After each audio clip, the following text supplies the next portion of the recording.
Okay, so we got another tutorial here in Unicorn Studio. This time we're going to check out how to make these 3D animated abstract forms, which I think it looks pretty dope. So let's take a look. Okay, so first we're going to need to change the background color, and let's select the background here. And let's go to the color and change it to white. And then we're going to go here to the shape, and we're going to select the circle. Now let's go and create a circle, press and hold shift. And then we're also going to go to the align it to the center horizontally and vertically. Here we got the anchor points also change up to center.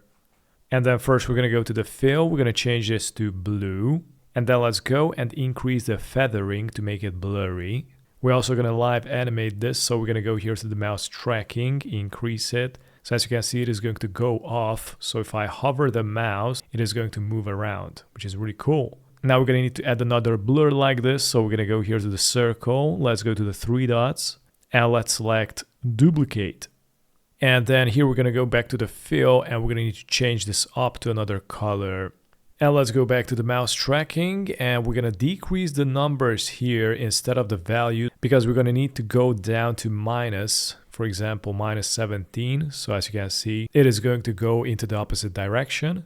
And up next, we're also going to need another colorful blur. So I'm going to repeat this step again, duplicate, and then we're going to go back to the fill, change up the color, going to choose an orange. And here at the mouse tracking, I'm going to decrease this to 0.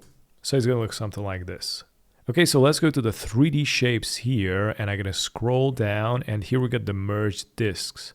And I'm going to select that. And you also can scale this down and rotate it if you want. And then let's go to the twist here and check this out. If you increase it, it is going to twist it. You also can go to the rounding and make it more rounded. And then let's go to the smoothness, add some smoothness, extrude. Let's go on. You also got the refraction here, which is really cool. You can adjust the refraction however you like. I think I'm going to leave it a little bit more lower.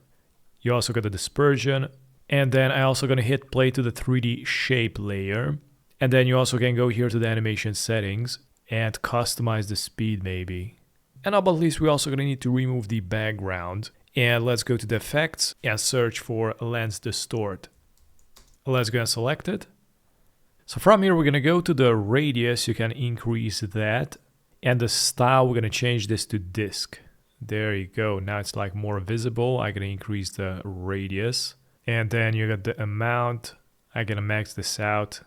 Let's go to dispersion. Let's add some more and also activate the hide background. So here I can go back to the radius and just customize to get some pretty cool results. So yeah, pretty much that's how I make it. You can experiment with it how much you like and get some more interesting results. So pretty much that's it for today. Thanks for watching.